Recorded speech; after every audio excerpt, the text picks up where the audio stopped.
สบายดีสวัสดีเด้อทุกคนมาพบพอกับสองสาวใหญ่เด้อเนาะสองสาวใหญ่สบายดีเด้อสาวใหญ่สิไม่เฮ็ดสบายดีบ่สุขสุขคนอันอีหยังเพิ่นเอิ้นเสสวนว่ะ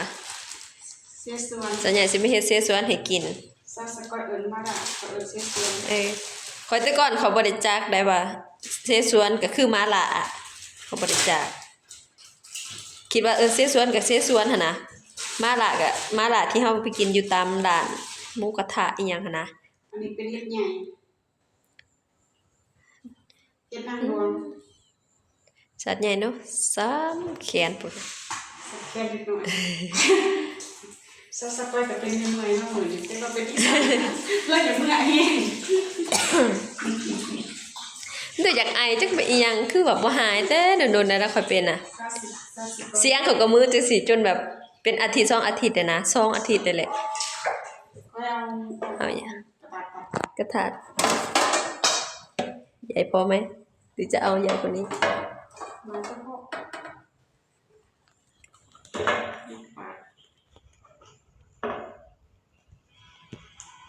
เสร็จมาละซาสกอย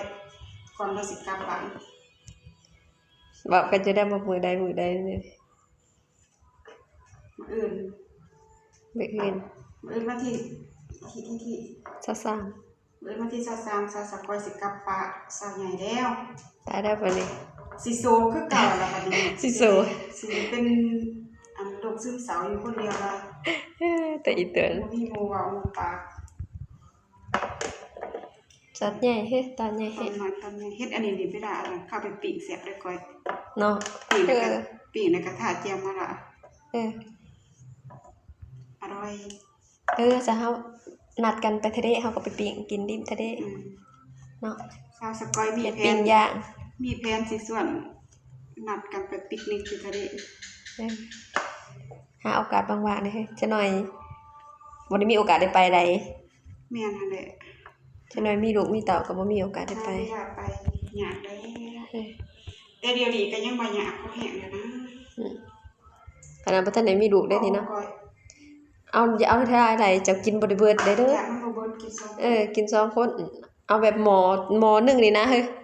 เอาแบบว่าถ้วยใหญ่1ก็2คนนะซ้ำเฮากินต้มมาม่าคันต้มมาม่าก็ประมาณ3ห่อนะมึงประมาณนั้นเอาซ้ำคนละถ้วยเนาะเอาซ้ำแบบคนละถ้วยค่ะคือเฮาต้มมาม่า2-3ห่อค่ะประมาณนั้นค่ะเฮ็ดได้กินบ่เบิดถ้าก็จะได้กินทิ่มได้กินหน่อยเนาะเฮากินบ่ได้คือแต่ก่อนนี่ตะกี้หาหมอใหญ่ก็เบิดโอ้สิว่าบ่เนาะ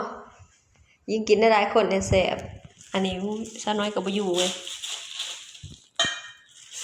เฮ็ดเต็มท้องใส่เฮ็ดเต็มท้องนั่น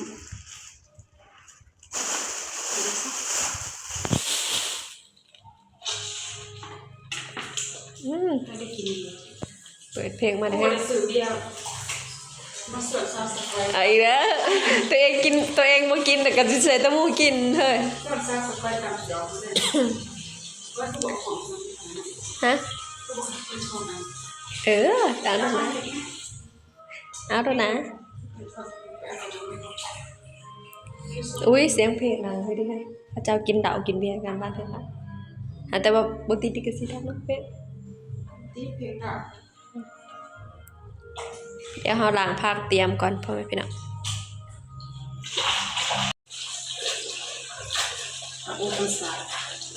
ส่วนใหญ่ก็เตรียมผักไก่สิแล้วเนาะเขาบ่ได้ฮู้นะฮะว่าผักอีหยังฮะบ่ตัวนี้ฮะนั่นน่ะผักที่ว่าเจ้าด่างผักคมหั่นแหละผักคมบ่ฮะบอกภาษาไทยจะเพิ่นเพิ่นหยังเนาะผักคมเนาะเขาบ่จักชื่อมื้อนี้มันมีแบบน้อยแบบใหญ่อยู่บ่มีแบบน้อยกว่านี้ต้นน้อยกว่านี้นะจะได้ต้องเป็นต้นใหญ่ต้นคนบ่จักก็บ่จักเลยเดี๋ยวป้าเฮาบ่ค่อยได้กินเมนูแล้วก็พักอันนั้นเอาก็คือกันกับมาล่ะขอยยังว่าอันนี้มันคือทางนี้เฮาเอิ้นเชซวนเนาะขอยยังบ่จักว่าเขาเจ้าเอิ้นบ่ฮู้จักว่ามันคือชนิดเดียวกันหั่นนะขอยบ่จักจะกินไก่เนาะกินป๊าดตุ ขั้นเถื่อปัดนึงก็สิจังไปตีนใหญ่โคตร อูดิ ตีนบักใหญ่ๆเลยจังไก่ปู ดึกเนาะบ่ได้บ่ดีตีนใหญ่เจ้าเด้อ ตีนไก่ใหญ่ดีเนาะบ่ได้บอกไปได้เพิ่นพี่น้องดูใหญ่แฮง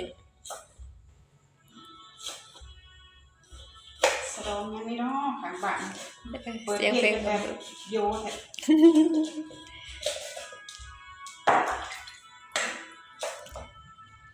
เฮาก็สะดองคือกันได้นี่ ส่งถ่ายเสียบสกอยเนาะ ส่งท้ายเลี้ยงเสสวนเสี่ยวเฮ้ย เห็นมาละซาสกอยเด้อนี่ซาสกอยว่าจะสิกินอิหยังแต่ละมื้อเขาก็ได้คิดเมนูอื่นออกก็ได้ว่าคิดอันนี้ว่าซาสกอยกินมาละบ่ได้กินโดนเนี่ย เจ้าก็บ่ได้กินเฮิงนะบ่ได้ยังก็คือสิเดี๋ยวใส่เดี๋ยวครัวอยู่ได้กินคนเดียวก็ กินแล้วก็แนมหนาแนมหลังคือเฮาจะได้คนเดียวก็สิมาปรุงอันนี้น้ำแจ่วมาละน้ำซุปมาละน้ำตาล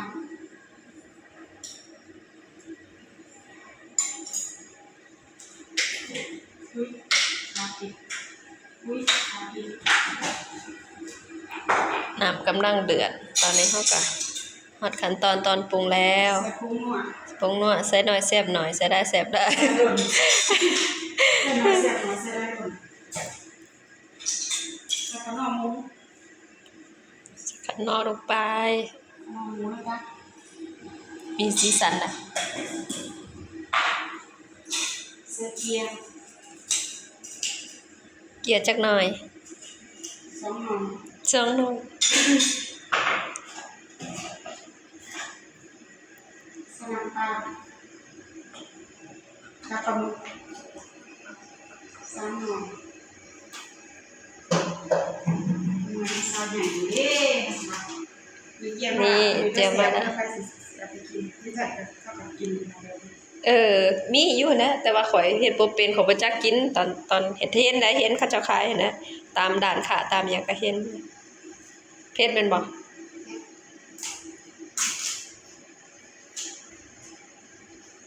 ใส่ประมาณนี้บอกก่อน เออ ใส่ได้ไม่เผ็ด เอาซ้ำแบบว่ามันบ่เผ็ดแฮงเผ็ดธรรมดา ค่ะ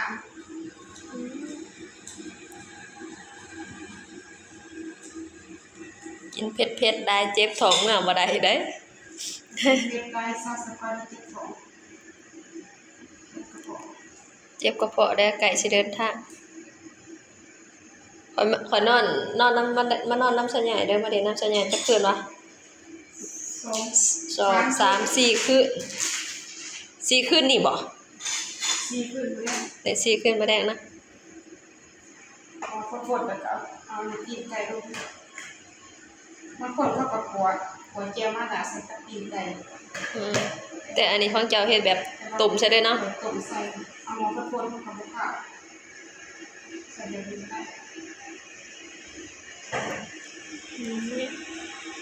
นี่ก็เดือดแต่ซิมบ่บัดนี้ เดี๋ยวจะซีดมัน เอา ถ้าเรามันตีนไก่มันชุบๆไปก่อน เนาะให้มันสุกๆแล้วจังว่าซิมเนาะบัดนี้หน้าตาน่ากินขนาด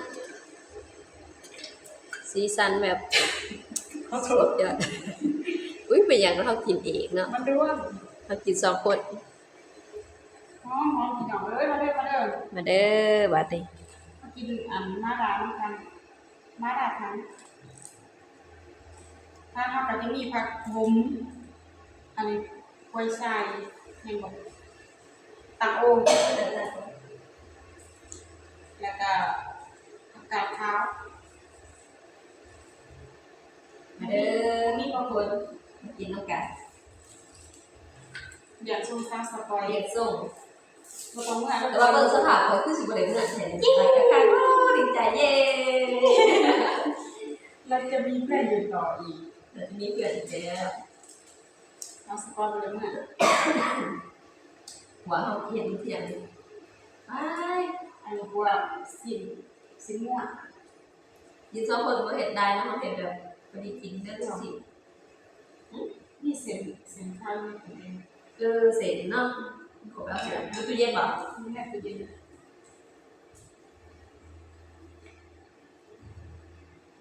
สียบบ่มาเด้อเสียกินมื้อละบ่เนี่ยนี่เสร็จแล้วแต่ เสียกินอยู่ว่ากินที่บ้านนี่ละนี่ละเหมือ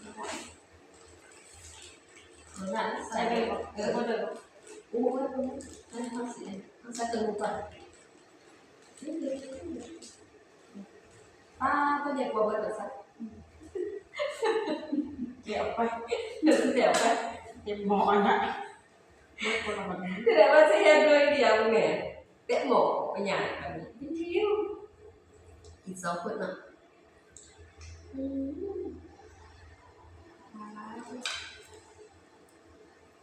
เดี๋ยวอีกจะมาเก็บเนี่ย สุดๆจะมากันจะลุย ข้าวปรุงนำเดี๋ยวต่อยเนาะข้าวปรุงอยู่เนาะ แม่นละ เขาก็มากินอยู่ได้เพราะว่าตอนใหญ่เหตุงานนำเลยเบิ่งตอบเซ็ตเป็นเอ็นติ ให้เครื่องให้ของกันหมดแล้ว ก็ว่าน่าจะสบายแต่ยูใจมาตอบได้สมมติว่าเขาก็เบิ่งลูกค้าตลอดนะกับบางทีเขาไปหันไปหรือแล้วพอต่อไปเขาซื้อไปนั่งถืออุปกรณ์ไปนั่งก่อนทำมาหากิน อุปกรณ์ออฟฟิศหน่อย ออฟฟิศหน่อย กินข้าวบ่ ไปเที่ยว บ่กินกันบ่ ไปเที่ยวก็ต้องยุ่งงาน ดื่ม เราจะไปเที่ยวก็ต้องยุ่งงานกันแหละเอาเรื่องไปงานนะ เวลาขี่รถติดมีทั้งนั้น เราดูไปว่ามันต้องใช้งานตลอดเนาะแต่ก็ใส่เลยว่าเขาใส่อินเทอร์เน็ตเท่าไรหาจีบ่จะใส่6 จีบ่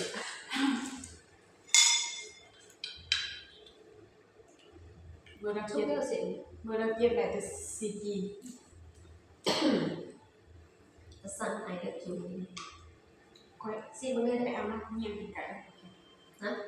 เงียบไก่มันไม่ได้หมอ จะเอาไก่บ่เสร็จเรียก แล้วก็แคบแล้วผสมมันได้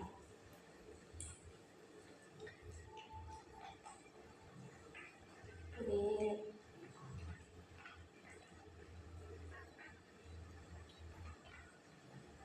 เอาไปหุ้มมากระไร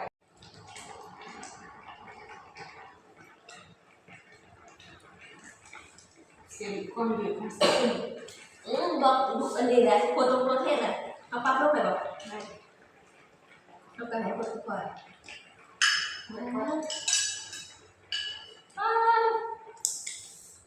มาละ เส้นเหนียวเหนือขนาดบุญเส้นเหนียวเหนือขนาดเลย ว้าว เมนูเจ็บกระเพาะ ไม่รู้เสียก็แบบ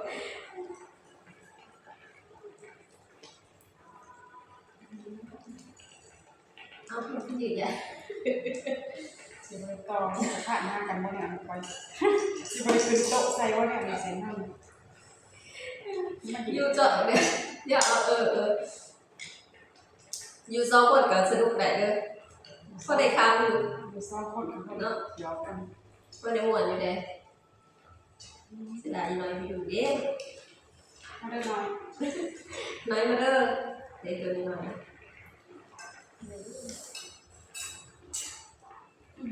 อ่อนแต่บอกไว้ เสียนี่เขาเอาออก ขี้บอกให้ เพราะฉะนั้นสิบ่แสบมันสิเปื่อยเพราะว่าเขาบ่ได้ใส่เลยว่า เส้นเหนียวนี่ เอาบ่ได้ใส่แบบทีละน้อยบ่ใส่แบบทีเดียวไปเลยเอาออกดิเอาไปเลยเสียน เอาขึ้นรถก็ได้ ไปสิกินเบื่อถึงสกันได้เลยเหมือนรายได้มันรายได้เนี่ยให้แกกินทีเดียวก็เสียน้อยเดียวจะชูกันเลยคือกินได้เดียวประมาณที่ประมาณ มันหลายอย่างมันอย่างละหน่อยดิเราเห็นว่าอันนี้ที่เดียวแล้วแต่ว่ามันหลายอย่างอย่างละเด็กละน้อยใช่ไหม มื่อนี้พาชาวสกอยไปเที่ยวกินมาหลับนั้น ไปเที่ยวจีนทางอาหารทางฝั่งจีน นั่ นั่ น น จี จี น น นี่มาหลับ เสสวนนะอันนั้นเป็น ถ้า เสส ซื้อ วน บลายโผล่ได้โผล่เองคือเสียงหมดหัวเรียนมาคอยเนาะทำอีกแบบเสียวมันมาใส่กัน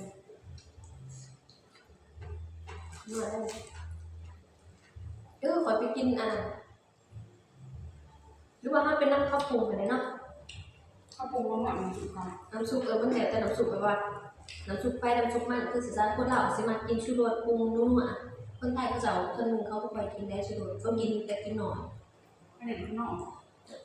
ข้างนอกเขาจะบ่ได้เป็นไรหรอกชูรสกับธรรมดา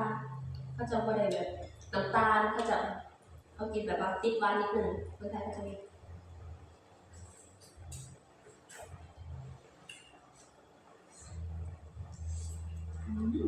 เดี๋ยวจีคอมเมนต์มาแม่พี่เจ้านี้กันเราบอกโอ้ยดูเอ้ยอย่าเอาได้เกินชูรสอะไรเอาเทชูรส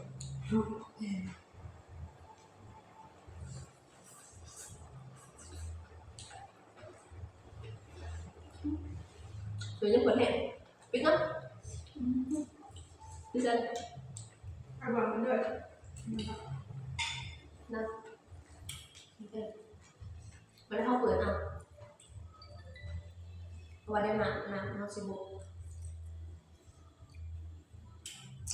เป็นแม่ไปกันกินเซสวนอร่อย มีแห้งมาคอยตัวน้ำหอม มันกินหน่อยไม่เห็นนานนะแต่คลินิกก็สิได้จบแบบพี่อาจารย์เด้อสมมุติขอบใจที่เขามาติดตามคลิปซาสกอยเนาะ ฝากติดตาม ฝากติดตามสาวใหญ่เด้อใหญ่สาวล่าเด้อทุกคนพี่น้องเนาะจะได้กันอย่าลืมกดไลค์กดแชร์เพื่อเป็นกำลังใจให้เราสองคนเด้อเจอกันใหม่คลิปหน้าบ๊ายบาย